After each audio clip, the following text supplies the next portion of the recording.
Hello, hello, hello. You are tuning into the episode of The Wunderkind Show. Today's first topic, Colin Cowherd says the only city that Lamar Jackson would have been able to truly play and be himself in is Baltimore. Look, guys, I said this before. You guys know my story. Baltimore is my favorite football team, and I'm usually a players guy because I grew up NBA. So I usually like more players than I did teams. But Ray Lewis turned me into a Baltimore Raven fan. Okay? And I'll never forget watching it next to my grandfather. And I'm in Florida. I'm in Charlotte County. So I'm about 3 hours from where Lamar stays, or 2.5 hours from where he is. But my brother played football. And my brother and him are like a year apart in age. So when my brother was playing and he had broken records for this town, I remember vividly watching Lamar Jackson. And I said to one of my friends, even at the time, I said, yo, this guy is going to be special, man. He's going to be special. And everyone's like, man, I don't want to see that junk in the league. I said, nah, bro. Everything is going more offensive driven. If you give that guy something and he keeps going back, he's going to be unstoppable. Fast forward, the guy ends up playing and becoming the exact player that I thought he was going to be, and he ends up playing for the team that I ended up falling in love with. So perfect thing for me. But then Colin Cowherd goes on and interviews Kyle Van Noy and doubles down on that. So what I'm going to do is I'm going to play the audio because Fox has been dinging every video when people show it on their YouTube channels. I'm going to play the audio and then we're going to break it down, all right? So without further ado, let's see what Colin Cowherd had to say about number 8. Make no mistake, back's about to break. I've said this. There's a lot of quarterbacks in the league. There's not a single quarterback that defines the city and the team like Lamar. Like, I love Mahomes, but that's as much Andy Reid as anybody. Yeah, Yep. you could make that argument. Finally, somebody says that, yes. And by the way, I love Josh Allen and Joe Burrow.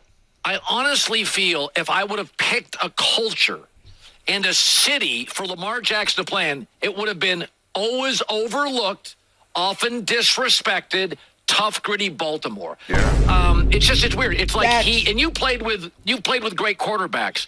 That the fact that he knows everybody's name, that's kind of a Brady thing. Yeah, it is. I mean, Tom was the first person that I met when I got traded to New England, came up to me, shook my hand and said, my name's Tom Brady. And I wanted to be like, you idiot, I know who you are. Tom's great. He's a great teammate of yours now at Fox, doing a great job speaking at games. I do think Lamar has that. I also think he has a different aura as well because of the play he has. He has that highlight reel play. So it's a different, he does Madden plays. Tom, he's the pocket passer, rhythm passer, does everything great mentally, all that. Lamar can just show up and play. Right. And that's different. Nobody can do that. Only he can do that. And it's so impressive to watch.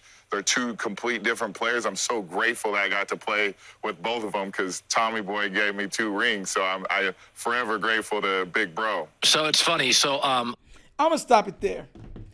And this is why I like the Tom Brady angle, right? Because a lot of times, because Lamar hasn't won a Super Bowl yet, that gets totally thrown out. But I want to bring you back when Tom Brady was in his last season for the New England Patriots, and he looked at Lamar after the game, gave him a hug, and said, "You're great." And Lamar kept saying, "Goat, you the GOAT." And after that game, he said, "Yeah, he's next." Because real recognizes real and game recognizes game. I was talking about this on the other channel, The Wunderkind Morning Show. If you have not already subscribed to it, please go subscribe to it. The Wunderkind Morning Show, Monday through Thursdays, 9:30 to 10:30 a.m. And we cover all popular topics, sports, and a little bit of nostalgia between the 70s, 80s, 90s, and early 2000s. But we were talking about it this morning. We were talking about how marketability plays for people that play on, what teams you play for. And Baltimore is not a big market team. But I want you to understand something. Sometimes the player's aura, their mantra, galvanizes a city to where it's a perfect reflection of one another. And when that happens, it's lightning in a bottle. It's magic.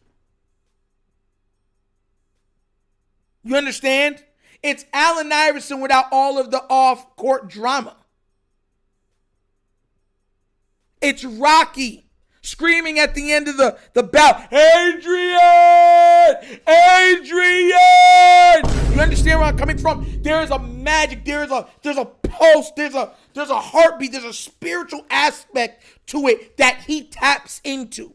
And it's because of his authenticity. It's because of his aura. It's because of his playmaking ability. It's because of his football intelligence. It's because of his football talent. And all of those things wrapped into one give us a player that defines the very city of Baltimore.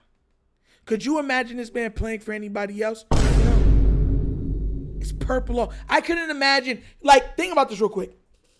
Take Lamar Jackson away, put him in another jersey.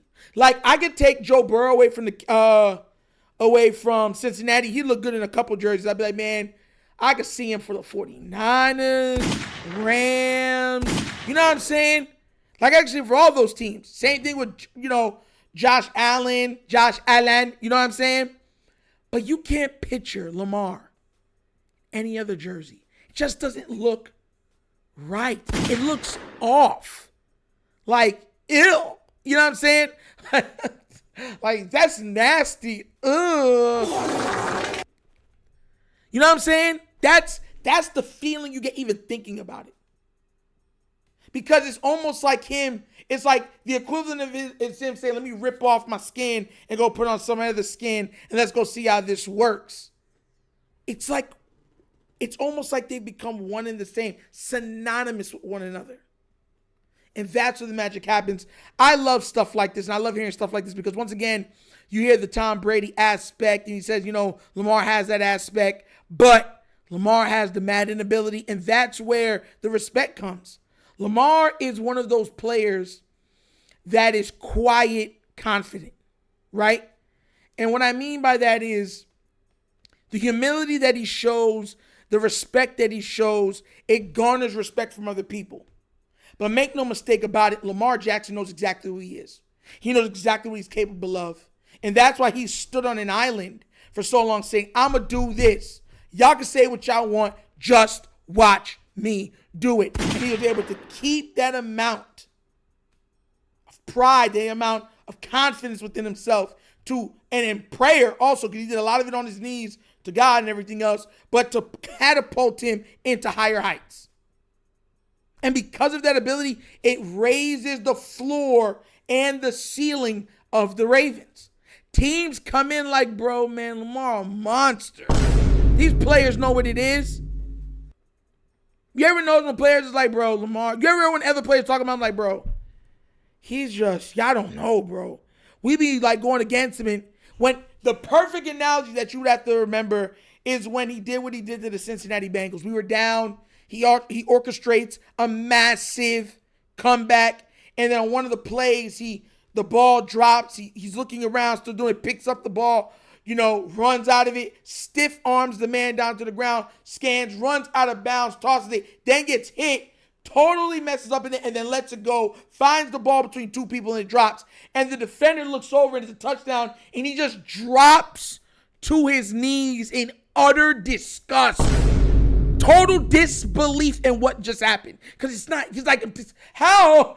God, I did everything you wanted, how?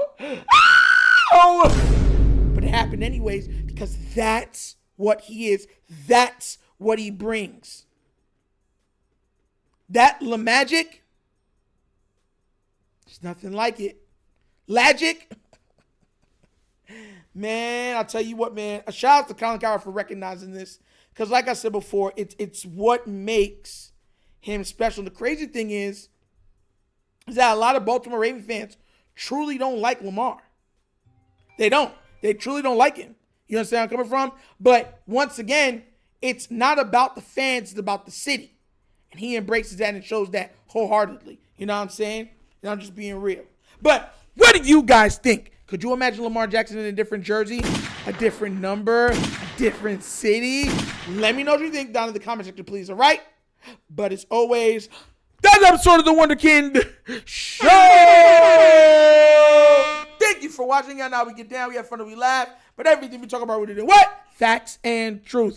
Please do remember, like, subscribe, to the notification bell, leave a comment. You guys know the comments. And also, check out The Wunderkind Show morning show. Yes, live Monday through Thursdays, 9:30 to 10:30 a.m. in the mornings. We touch on all popular sports topics, and we touch on a little bit of nostalgia, and we have a lot of fun in there. So be there, be squared. All right, guys? Also, if you'd like to donate to this channel, help out with equipment and such stuff like that, bottom of the screen, QR codes to a Cash App. Cash App located in the description of every video that we do. Name of it is $, The Wunderkind Show. Super easy.